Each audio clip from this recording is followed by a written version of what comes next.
Do you mind me asking what that flag represents to you? For me? Yeah. Oh, yeah, dude. So defend the flag from fascists. My grandfather fought in World War II. His father was an immigrant from southeastern Poland, Lemko Rusin. They both immigrated, or rather my great-grandfather immigrated to northern Minnesota, where he worked in the Iron Range as a miner. He got blacklisted by the mining companies because they outed him as a socialist unionizer. And then in order to gain his citizenship, he fought in World War I. And then when he returned, he worked as a firefighter for 30 years. My grandfather, who was a navigator in the Pacific in World War II, significant anti-fascist man, he ended up being a physician practicing physical medicine in Minnesota for, I want to say maybe 40 years. My father is same side of the family. He raised me to be very anti-fascist, so that's why I'm here today. If you don't mind me asking, what is fascist to you? So fascist to me is endorsing hierarchy as essential. So that's saying that there are naturally winners and losers, and so that inequality in society and exploitation of other people is justifiable. I don't agree with that. Okay. I believe in pluralism. I think that it's going to benefit us all to collaborate and work together in society. I think that's what is going to benefit the vast majority of people.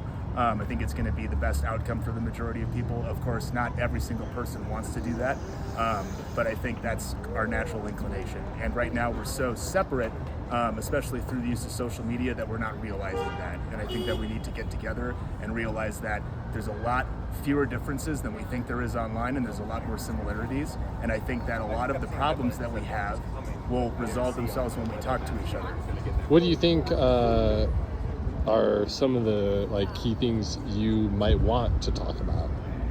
To talk about, I think universal healthcare would be one. I think most people are in favor of that.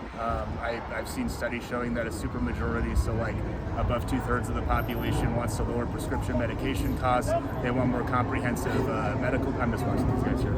They want more comprehensive medical care. They want more access to different services. So I think starting with universal healthcare, especially preventative medicine, is just a financially better decision for the populace, for the taxpayers. So I heavily support that. And if you don't mind me asking, what is it that you do? Oh, me? I'm a social work student at the Metro State University of Denver. And right now I work with neurodivergent young adults to do supported employment and social coaching. And then I work in residential for adults with co-occurring substance use and mental health conditions. And I volunteer at a homeless shelter. That's pretty much what I'm doing right now. Play with my dog, hang out, come down here and just try to keep people safe. That's why I'm standing where I am right now, just helping direct traffic, make sure people don't come down towards the march. Nice. Mm-hmm. And so you're a student? Yeah, I'm a student. Yeah, Master's Social Work student. Sorry, I don't know if I clarified that. Yeah. Oh, okay. And how long have you been a student for? If you don't mind me asking, how old are you? Oh, no, it's good. No, I'm 34. So I got my undergrad right out of high school, and then I got my master's in public health. And then I worked for, I want to say 5 years. Yeah, 5 years. And then at community mental health, first episode psychosis. And then after that, I enrolled in, I think, fall of 2022 at Metro State. Did the first year full-time, done the other 2 years part-time. So now I'm just taking a couple classes doing my internship. Nice. And for your master's, were you federally funded, or did you work? Were you granted any scholarships? No financial aid, and I don't apply just because that's what my parents taught me. My dad's a physician, so I'm very privileged to be able to pay for tuition on my own. But no, I didn't get any kind of for tuition aid. On your own, or? Combination of money for my folks, and then also money that I had saved too. So I'm probably saved maybe in high school, or 60-40. No, mostly during COVID actually, because I was split in an apartment with 3 people, and then I was working. I was in essential work in community mental health, and then I was doing children's residential as well. So I was working overtime. Not there. I was working there, and then working on the weekends, children's residential. So I ended up just saving a bunch of money doing that. But that wasn't all me, though. Probably, like I said, maybe 60-40 or 50-50. Okay. And so, residential, what is that? Children's residential treatment. What is it? Sorry. Children's residential. Children's treatment. residential. Yeah. So like, if children can't be placed, so you're familiar with the foster system, like to a degree. Not really. So sometimes if children can't be with their parents, they're separated with their parents for some reason, which I don't always know the reasons because that wasn't necessarily my role.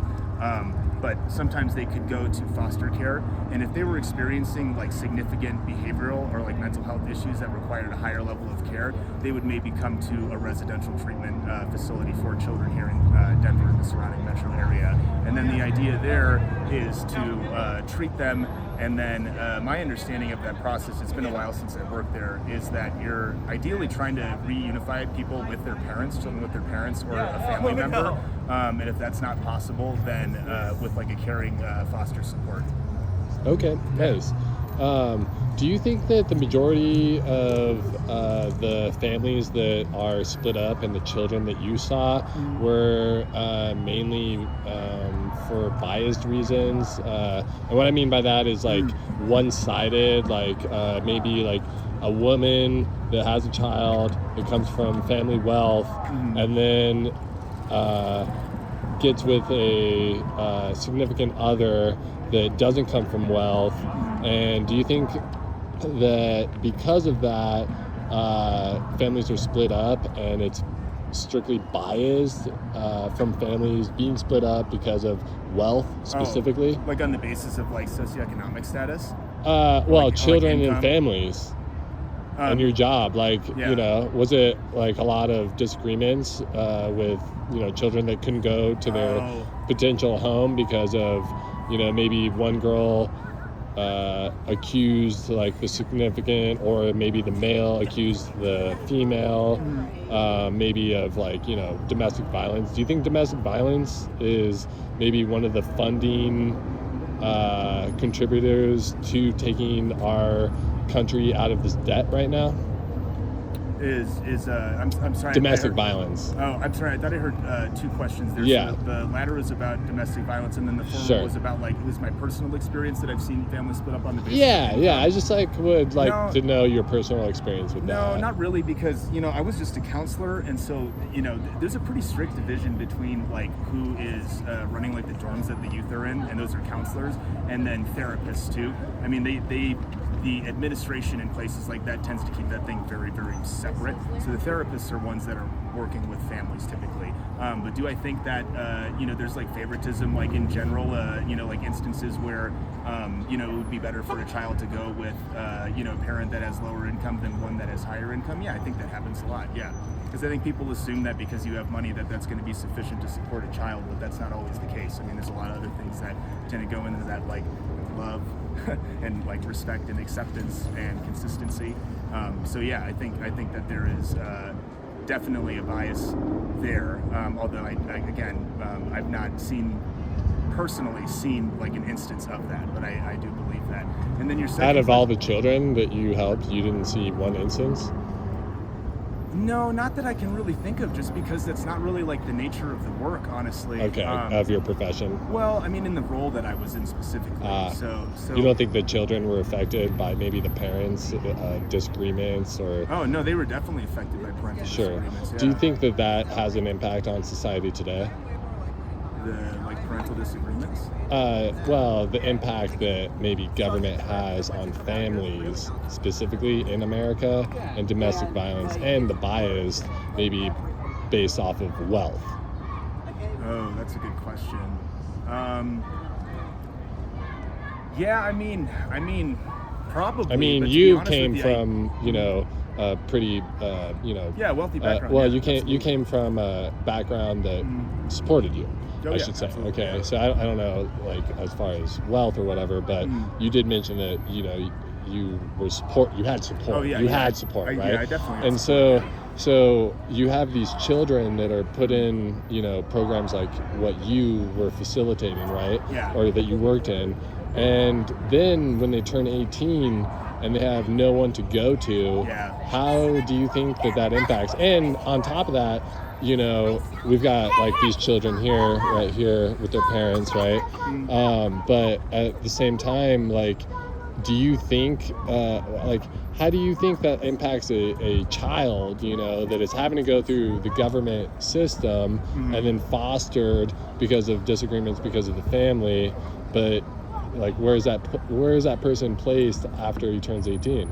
Oh yeah, dude. People are. I mean, honestly, it's not good. Like if you think not about good? it, continue. No. The As current a state of it- personal person that's been in the profession, right? In my, That's yeah, coming. this is my your personal opinion. Yeah. Yeah. And you know, if you were to look at it in like a statistical way too, I mean, bad. most of the support ends at 18. Although there are places that are starting to go to 21. So, for example, like in Denver, Urban Peak is a youth shelter, and so youth can. If youth are homeless, they can stay there. I believe they still keep people up to 21. But typically a lot of places the division is strictly at that 18, right, is that cutoff. And for those residential centers you can be 18 and still be there. My understanding is that maybe you can't be 19 and be part of that program, but some of those organizations that run children's residential for the 18s and under, they do have programs that I think will allow older ages, but I think that's huge because I mean, if you're not getting support at all throughout your entire life As an adolescent, before you Oh, turn yeah. as an adult. Yeah, I have no idea how they expect people to go and work. It's just not. It's not the same as it used to be. If people's counterpoint is like, oh, I went and did this at 18.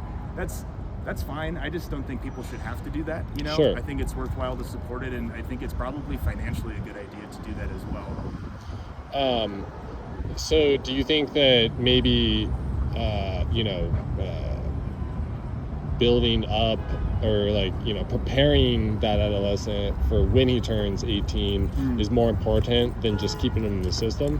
Because I mean, yeah, absolutely. because Yeah. keeping him in the system, what good does that do?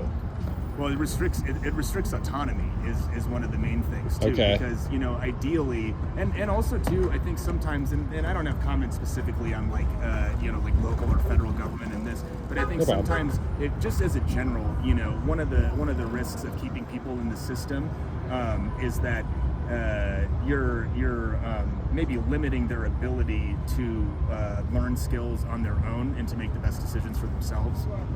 And so I don't know exactly what that would look like, but I think definitely you want to prepare people and teach them and help them grow and learn rather than just, I don't want to say coddle them, but like keep them in the same place for maybe the sake of, I don't know, because people think they know better than the kids. I'm not really sure. Okay. Yeah.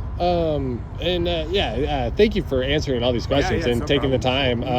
And just one last question: Yeah. Do you believe in due process? Oh yeah. Okay, For sure. and do you Yeah. believe in the competency, the non-competent For mental competency? health competency? Yeah. Do you believe in that as an American citizen, you personally? Man, that's one that I should think on that quite a bit more than I have. As far as like evaluating competency, Before, and speaking about our constitutional right Yeah. of due process, right? in relation to due process. It is in relation to due process, because yeah.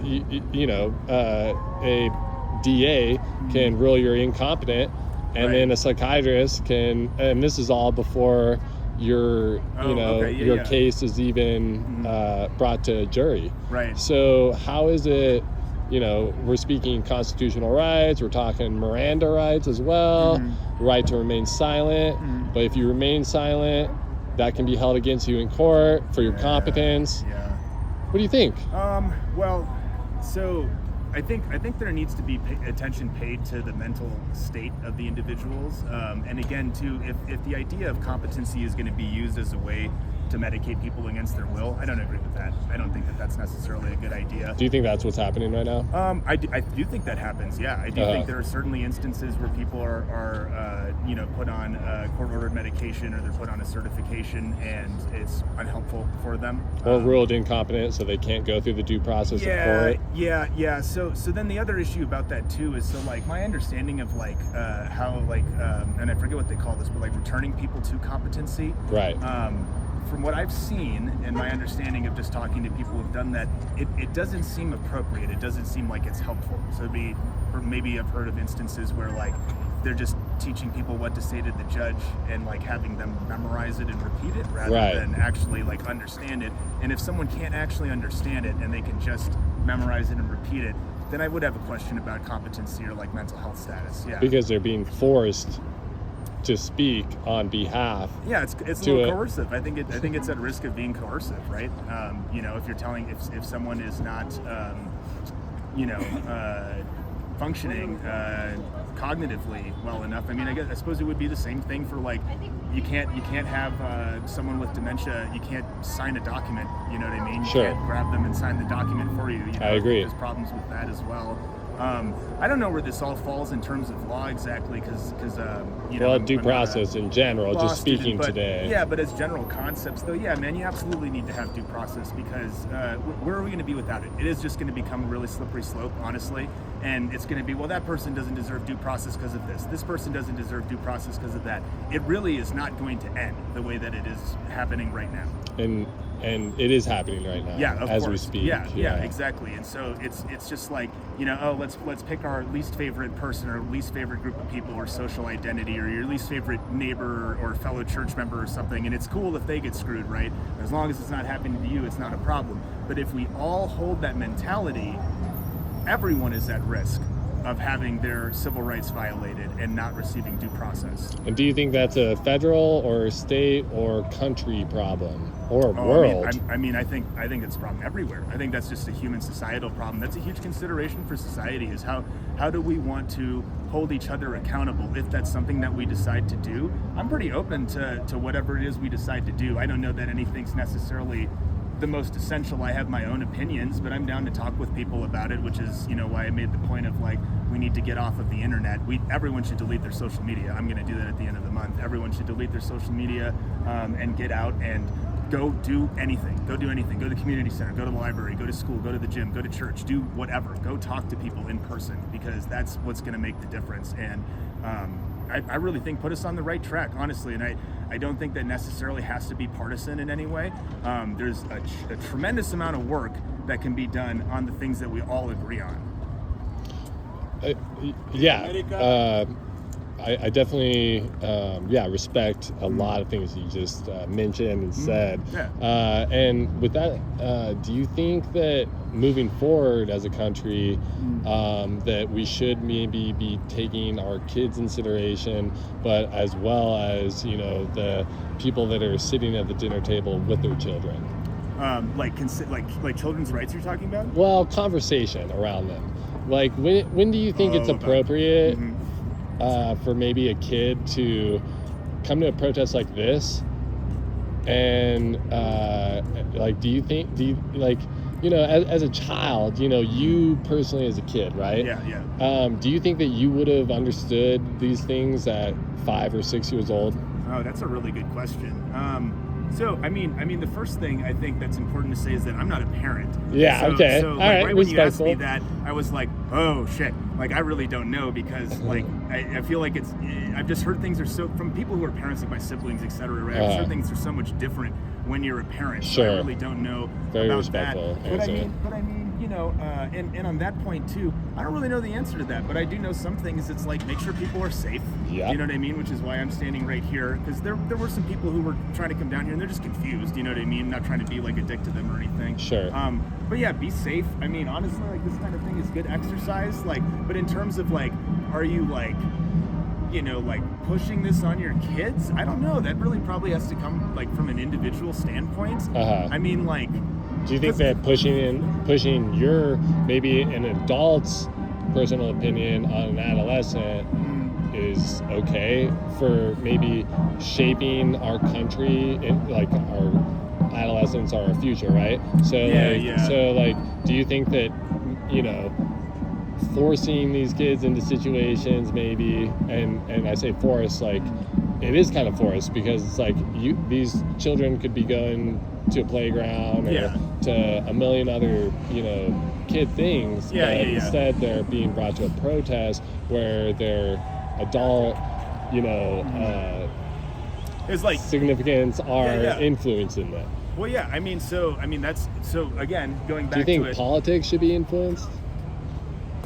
Politics influence personal opinion, like by children, you mean, or children or anybody in general? Do you think that somebody should be have their personal opinion, or do you think that they should be influenced by other people Oh, I maybe mean, by the environment that so, they're in. so this is a tricky one, right? Because it kind of goes back to like basic assumptions of epistemology. So Good word. if I teach my kid critical thinking skills, and the idea is that they're going to make up their own mind, what happens if we find out that I'm teaching them critical thinking skills that end up, directing them one way or the other? Well said. Right. So then the question is it the case that they chose that on their own, or is it the case that the teachings that we gave them led them to this kind of thing? Exactly. I don't really know. So I think that's an interesting question to ask, and I don't know that necessarily, like, it seems like it would be kind of tough to prove that, right? No, not at think all. so? No, not at all. I mean, yeah. I mean, you can take kids that are maybe, for instance, like with adults that have alcoholism in Yeah. their family, and then you take them away and they're not around alcohol at all, And so I feel like those studies alone can maybe, show something, You mean statistically. like if a kid is removed from a parent that's an alcoholic, it's like better for them? It can be, yeah. So But I at think the so, same yeah. time, alcoholism is genetically passed down, right? Is what they say, supposedly. Okay. I think I think alcoholism is heritable, probably. Sure. Most substance use conditions are. Right.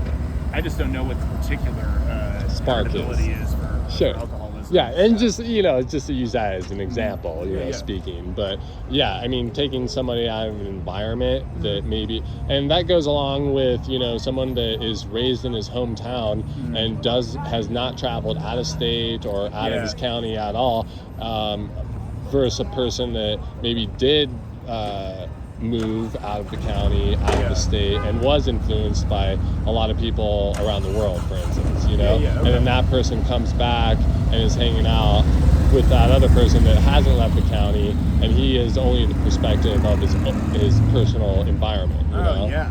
Well, I guess in that instance, I feel like I would want someone to, like, hopefully as a good friend that'll address that with them. You know what I mean? Sure. And have an honest conversation about that too, because I don't know that necessarily, like, having a diverse experiences is like better or like morally superior or something like But that. isn't that what this protest is about? Is diversity?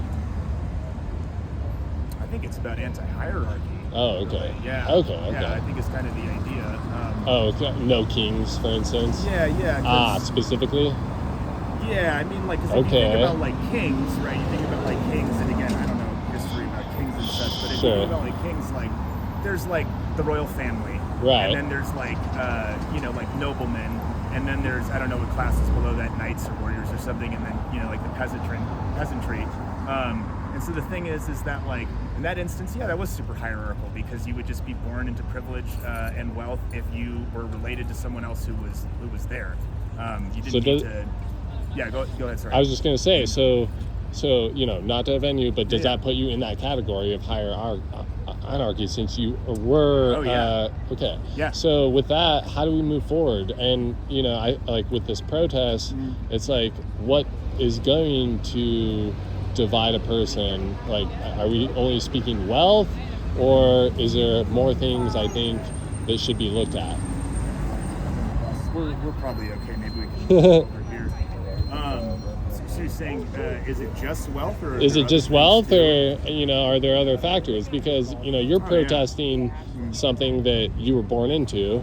So then, how is it going to be broken? How will it be Your broken? your personal opinion. How do we fix what you're protesting? Well, I think you need to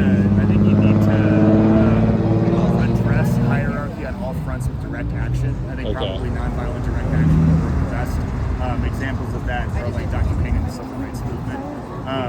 I think, again, you can't have a situation where you're separate and you're calling each other names and you're never meeting to break bread and talk in person. I think that Sure. people need to actually have conversations, because I think we'll find that we're way more on the same page than we think we are right now. And then from there, I mean, I think that you're going to need to describe the system and the history of what's happened and why things are the way they are right now, in terms of where people are in society. And then, honestly, between those two things, hopefully then people can come together and collaborate and make an informed decision on what we want to do next. I definitely don't think that my idea, sometimes I think my ideas are like pretty cool or whatever, but I don't think that my idea is necessarily the idea because it's mine. Do you know what I mean? But I do think that the process that I described, where we're going to figure out what to do, I think that that's legitimate. I do believe that. And I'm open to talk about that too and make modifications to it, criticisms, what have you. Sure. What do you think is like one that really stands out to you off the top of your head? Like discrimination? Sure. Yeah. So I mean, like discrimination against people with mental health conditions, I think is a huge one, right? Right now, currently. Oh yeah. Okay. Yep. I think so. So. How do you think one with mental health issues is discriminated against? I mean, like what makes one person, do you think, be discriminated against his mental health? You know what I mean? Like what makes someone crazy, for instance? I'm confused. You're asking like what? Well, sure. So like makes them labeled as crazy? Yeah, labeled as crazy. You're right. Okay. Yeah. I mean, man, that's a really curious one too. Like actions, or maybe So I think one of the things is that I think that when you're describing mental health conditions and like symptoms of like mental illness, right, or like a diagnosis, I think you're describing social phenomena. I don't think that it's medical. I don't think that it's appropriate to describe it as medical, because medicine is so tightly tied to science and biology and chemistry, and there's really not a comparable strength of evidence for the existence or for the categorization of mental differences in mental health, or maybe differences in cognition, emotional expression, as an actual disease or illness. So that's the first problem with it, is that that's automatically described as an illness, and then it's subject to interface with the medical system, which is not the most helpful for it. Probably what is the most helpful are things like peer support, family support, having community supports, having a job, having housing, having an education, being able to pursue your interests freely. Those things all work way better on the whole than pharmacology does. Which is what America was based off of, which kind of is going off track from that, would you say, currently, right? America as a whole, based on all the good stuff, like what you just said. Like as an American citizen speaking, Yeah, I mean, and for somebody to be labeled, crazy. Like crazy, yeah. So No, I don't think it's good, man. Even if it's someone that's like, like maybe like people think like, oh, they're a crazy asshole or something, or they're just being cruel to people in a certain way. Like I can definitely understand where crazy comes up, and I'm not trying to be the language police or anything, but I try to not use like hierarchical kind of language, because again, that term's been used to demean people who have differences in cognition and emotional expression. But at the same time, I mean, you still hold people accountable for what they do. You just don't have to call them names, Which is why I would think that due process maybe is important, right? Even though the person might be crazy or not, I think that person should still be able to, stand trial. Yeah, man, because it's gonna get bad fast. Right. Like there's certain things. It's like, I don't know if you'll post this. It's totally cool with me, and you can cut this out as well as you want to. But like, if you're at a party and you bring like Everclear or something, and you're gonna have that out, like you're gonna have some fucking problems. Do you know what I mean? Like things are gonna get bad. It's a bad policy. Exactly. It's a bad policy to have that. And having due process is a good policy. It's a bad idea to not have it, because that shit'll spin out of fucking control, dude. Yeah. Like a goddamn block party or high school party or what have you. With Everclear. With Everclear. I'm from Minnesota and went to school in Wisconsin, but so there's certain things you see, and it's like, oh yeah, this is probably a good idea to have this. Like, for example, like, is it a good idea to have firefighters? Yeah. Is it a good idea for them to not be privatized and for them to be public? Yeah, I think that's a good idea. Probably we should just they need to get to shit and figure it out fast, right? We can't, have, legalism coming in the way, or, issues about privatization. Another example is like in the hospital, like you get life-saving care without presenting insurance, right? You get life-saving care. That's a good idea. That's a good idea, man. Because like, again, you think, oh, fuck these people who don't have insurance. But then one day you show up and it's like, oh, I forgot my card at home. I guess you can't save my life. Like, you know, it's just kind of common sense. And here's the thing too, is that's not a partisan idea. We all agree with that. Most people agree with that. I mean, I'd find me someone who is like, no, you should have to present insurance, you know, before you get life-saving care. It's like, you know, the hospital does a pretty good job getting their money. They'll get it afterwards. You know what I'm saying? Like, you don't got to worry about protecting them. But just as a general policy, it's like, yeah, there's some things we can do. And I think when you get off of social media, like I said, in the internet, and you start realizing, like, hey, some of these policies that you know I was associating with like weakness or people I don't like actually benefit me. You know what I mean? Like, let's do that. But the thing is that we won't know that unless we talk to each other, and we have to get off of the social media. And the kids too. You talk about the kids; they absolutely need to get off of social media. Absolutely. And I'm not in favor necessarily of like banning that through like referendum or like legal policy, like local policy. But wouldn't it be cool if we had some alternatives that were more appealing than that? Because ultimately, at the end of the day, the real deal is way better than what's online. It just is better. What has held you back from deleting your social media currently today? So one thing. Just one thing? I'm planning on doing it at the end of the month because I'm moving. So I'm going to start fresh in my new place, and I'm going to not have social media. Gotcha. Yeah.